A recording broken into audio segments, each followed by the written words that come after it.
Okay, hi, it's Ayumi here. So I had a little chuckle at this.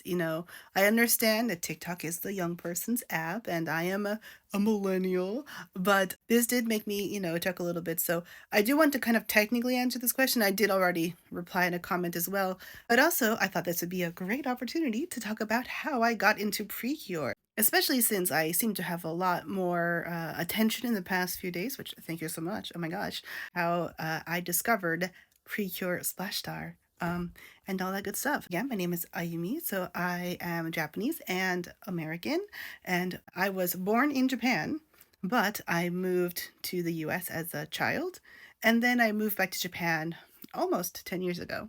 Of course, that means I was living in the US when PreCure started airing. Now, I know that the 2000s were a million years ago to some people. I was in junior high and high school, and this was also when we had the biggest boom in the magical girl genre. We had the most magical girl series for girls at this time, and Precure kind of like not didn't kill this exactly, but it definitely smoothed things out a little bit because when things became more easier and more streamlined for Toei, it became more difficult for others to compete. But that's another story for another day. So, as for me, now, one thing that was very common at the time, of course, the main thing that the children need to know about is torrenting. So, of course, torrenting still exists today, but that was definitely the bigger way to download things. But 2006, I was in high school. Okay, I would have been a sophomore, 15 years old. The surprising way that I got into this particular series is through a friend who actually I miss very dearly. And if you're watching this, let me be as vague as possible.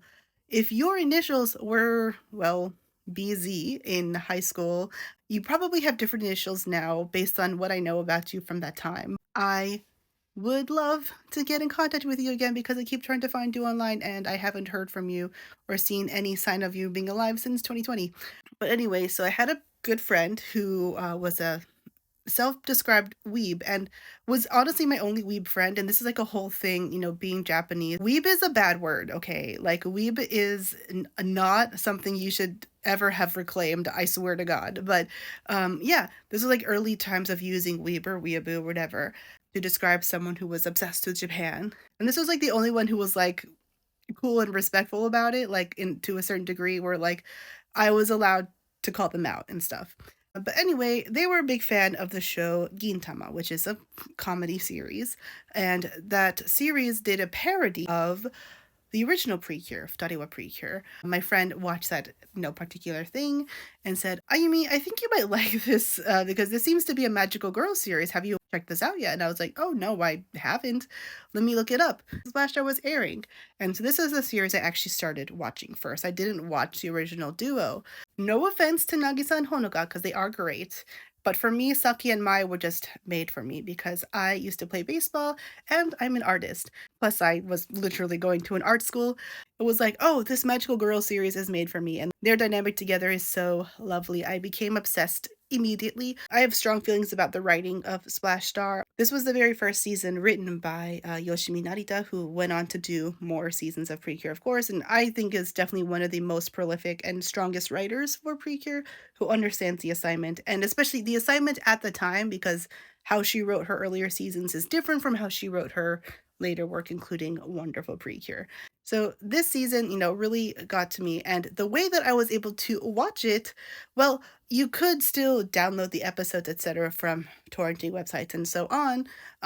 The common way to watch things at the time, ever since 2005, was YouTube. Actually, I'm pretty sure if you know where to look, you can still find shows split up into 3 parts to help fight the 10-minute limit that YouTube used to have on their videos.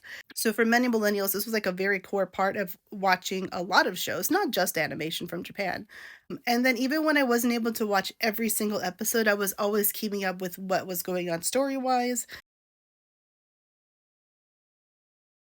Like every other magical girl series, I would just always follow what was going on every year. I don't even know how to describe like how amazing it has been to be a PreCure fan all these years. It's a great time. I love being a PreCure fan, and for me, Splash Star is still one of the best seasons, absolutely. But I understand and respect that every season is someone's favorite and that people come to PreCure for different things. But I do genuinely love every PreCure. There are no PreCure seasons I don't like, and there's only one cure in all of PreCure so far that I dislike. So that's a pretty good track record, I would say. But yeah, obviously, moving back to Japan helped me to engage even more with PreCure than I used to, though it took a little bit of time because the first job I got when I was working here, I did have to work on Sundays. And at the time, now things have changed, but at the time it wasn't on streaming yet. It became more and more difficult to actually actively consume, and I stopped doing torrenting and stuff as soon as I came to Japan because piracy laws are stricter. But these days I currently work at a place where I am off on Sunday mornings, which you love to see. So every Sunday morning I wake up early, I tune into PreCure, and then I change the channel over and watch Preorche, and I watch iPre, and honestly, it's the best thing ever. So, anyways, if you have any more questions about my experience with PreCure or just what PreCure used to be like, I'm always happy to answer. But I hope that this was informative. And even if you don't want to ask any particular questions, feel free to like, comment, share, follow, all that good stuff. All right. Bye bye.